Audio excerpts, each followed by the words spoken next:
सत साहेब जय हो, बंदी छोड़ की बंदी छोड़, सतगुरु रामपाल जी महाराज की जय हो। बंदी छोड़ कबीर साहब की जो भगत भाई ज्ञान अमृत एवं षड्यंत्र का इस पुस्तक एक PDF एवं लिंक प्राप्त करने के लिए 98,280 और 72,914 ओम प्रकाश दास आदर स्थान से गंगानगर। भगत भाइयों, इस पुस्तक में छुड़ानी क्रोथा बरवाला 5,001 बच्चे गए थे किसने की संपूर्ण जानकारी के लिए पढ़े ज्ञान अमृत एवं षड्यंत्र का पुस्तक। भगत भाइयों, ये है पार्ट नंबर 11, बरवाला कांड होने का वास्तविक कारण क्या है भगत भाइयों, और ये क्यों हुआ और ये किसने करवाया भगत भाइयों। इसके मैं पार्ट 10 बना दिए और ये पार्ट 11 है। और वैसे भगत भाइयों मेरे 1,700 वीडियो बनाए हुए हैं, उसके अंदर 426, 27, 28, 29, 30, 43 के सभी वीडियो बनाए हुए हैं।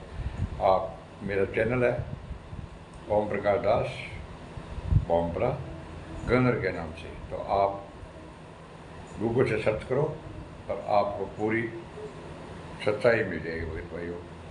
और ये ज्ञान अमृत षड्यंत्र का इस पुस्तक के अंदर भी टोटल संत रामपाल जी कितने मुकदमे हैं, कितने बरी हो गए, कौन से चल रहा है, कौन से सजा हुई है, ये टोटल इसके अंदर जजमेंट फाइल है भगत भाइयों। और जो मैंने 1750 1,750 से ऊपर मेरे वीडियो है, उसके अंदर मैं टोटल जितने भी इसके अंदर संत रामपाल जी महाराज पर मुकदमे बने हुए हैं, सभी मुकदमों की मेरी वीडियो बनाई हुई है। मेरे चैनल पर आप संपर्क कर सकते हैं। तो ये पार्ट नंबर 11 भगत भाइयों, मैं बरवाला कांड होने का वास्तविक कारण क्या है। इन गुंडों ने भगत भाइयों कोर्ट में मानना करवाई थी। इनका एम इतना एक ही था भगत भाइयों कि संत रामपाल जी महाराज क्रोथा के अंदर 2 साल जेल में रह करके और पर्सनल बॉन्ड पर छूट कर आ गए थे और 38 लोगों की सजा हुई थी, 37 जमानत करा के बाहर आ गए थे और संत रामपाल जी महाराज अकेले को छोड़ दिया। और संत रामपाल जी महाराज पर्सनल बॉन्ड पर आए थे। किसी ने संत रामपाल जी महाराज की जमानत नहीं करवाई थी भगत भाई, और न तो उनके बेटा बेटी ने, ना उनकी पत्नी ने, ना उनके भाई ने, ना किसी रिश्तेदार ने, किसी ने जमानत नहीं करवाई थी भगत भाइयों। ऐसे ही भगत भाइयों जो बरवाला कांड है, इसके अंदर 28 लोगों को संत रामपाल जी समेत डबरा जीवन कारावास की सजा है और देहद्रोह का मुकदमा है, जिसमें से 28 गुंडे ये बाहर आ गए जो बड़े बड़े आश्रम ये चला रहे हैं और संत रामपाल जी महाराज को जेल में छोड़ के आ गए। और ये गुंडे बोलते हैं कि संत रामपाल जी महाराज जेल धाम में लीला कर रहे हैं और जेल धाम के सतलोक जाएंगे। इन गुंडों का एक ही एम था भगत भाइयों कि अपने मठाधीश बनने का एम था, और ये मठाधीश बन गए और ये अपने मनमानी अब चलाए रहे हैं। आए दिन कभी पीला पर्चा निकालते हैं, कभी कोई सा पर्चा निकालते हैं, कभी कोई पुस्तक निकाल रहे हैं भगत भाइयों, भक्तों को गुमराह कर रहे हैं और सब भक्तों के इन गुंडों ने मर्यादा तोड़वा दी है। तो भगत भाइयों पार्ट नंबर 11 है बरवाला कांड, वास्तविक कारण क्या है। बरवाला कांड में 7, 8, 9 नवंबर 20 और 14 को 3 दिन का सत्संग पूर्व से निर्धारित था भगत भाइयों। 7, 8, 9 का पूर्व से निर्धारित था, इसलिए चंडीगढ़ में दिनांक 6, 11, 20 और 14 को सुबह 3 बजे बरवाला आश्रम पहुंचा और 7, 8 नवंबर 20 और 14 को सत्संग सुनने की इच्छा से आश्रम में रुका।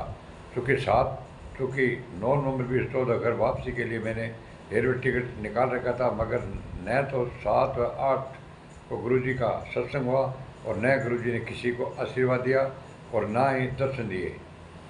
आश्रम में दिनांक 5, 11, 14 को न्यायालय द्वारा जारी किया गया वारंट के संबंध में भक्तों के बीच कानाफूसी चलने लगी।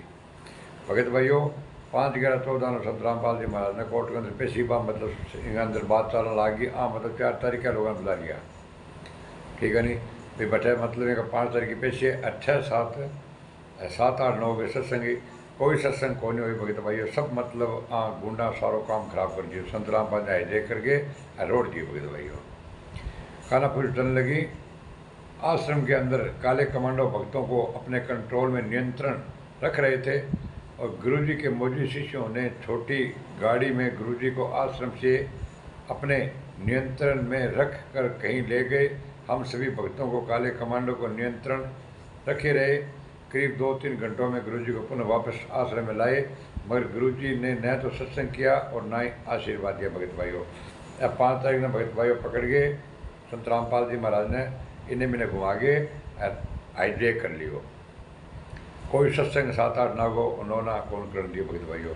मैं आश्रम में अपने परिचय के डॉक्टर उमाशंकर राय, राजकुमार आदि लोगों से मुलाकात कर दिनांक 9/11/14 को वापसी टिकट लेने के कारण आश्रम से निकलने की बातचीत कही।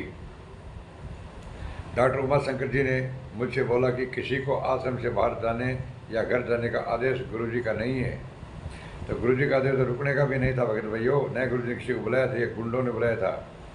मैंने उन लोगों को बातों काटते हुए कहा कि टिकट मेरा बना है, यदि नहीं जाऊंगा तो टिकट खराब हो जाएगा। वे लोग मुझे रुकने के लिए काफ़ी प्रयास किया, मगर मैं न रुक सका और घर वापस आने के लिए आश्रम से बाहर निकलने वाले गेट पर आया तो वहाँ आश्रम सेवादार मुझे बाहर जाने से रोकने लगा। कहने लगा कि नहीं, घर जाने का आदेश गुरुजी का है। कुछ दूरी पर आश्रम के अंदर खड़ा निकलने का मैं तकरीबी मतलब वो सोचो कि आप कुकर करके आप निकल जाओ आश्रमों, नहीं तो मतलब चक्कर पड़ा मठा ला गया, काला कमांडो तैयार हो गया। बारह प्रशासन भगत भाई लाग रहा सुना के अब लम्बा ला रहा निकल जाओ, लेकिन समझदार है कि निकले गए भगत भाइयों। 3-4 और भगतगण घर वापस जाने के लिए गेट की ओर बढ़े, वही सेवादारों ने रोकने लगा। ठीक उसी समय जब वह भगतगणों को रोक रहा था, उसकी नज़रों से अपने आप को बचाकर आश्रम से बाहर निकल गया और घर वापस उमाशंकर वो भैया वो चला गया। उधर न्यायालय के द्वारा जारी वारंट आदेश के निष्पादन हेतु हरियाणा पुलिस आश्रम आई, मगर बिना वारंट निष्पादन के लौट गई। वह मतलब भगत भाइयों फिर मतलब वापस आया जरूर भी मतलब कोर्ट को मानना होगी, लेकिन फिर संत रामपाल जी गिरफ्तार कोई नहीं। न्यायालय ने पुनः दिनांक 10/11/14 को वारंट जारी करते हुए संत रामपाल जी महाराज के न्यायालय में उपस्थित करने का निर्देशित किया। न्यायालय अपने तरफ से एक्सम्यू क्यूरी नियुक्त किया। उच्च न्यायालय ने वारंट निष्पादन करने एवं एमिकस क्यूरी को प्रतिवेदन देते हुए हेतु आगे के लिए तिथि 17/11/14 निर्धारित हुई। मतलब 10 तारीख दे दी, 11 तारीख दे दी, 17 तारीख दे दी। भगत भाई को मतलब संत रामपाल जी महाराज ने कोर्ट में पेश कर दो ताकि काम को नहीं हुए। न्यायालय के आदेशों की अनुपालना में हरियाणा पुलिस महानिदेशक वशिष्ठ के द्वारा करीब 40,000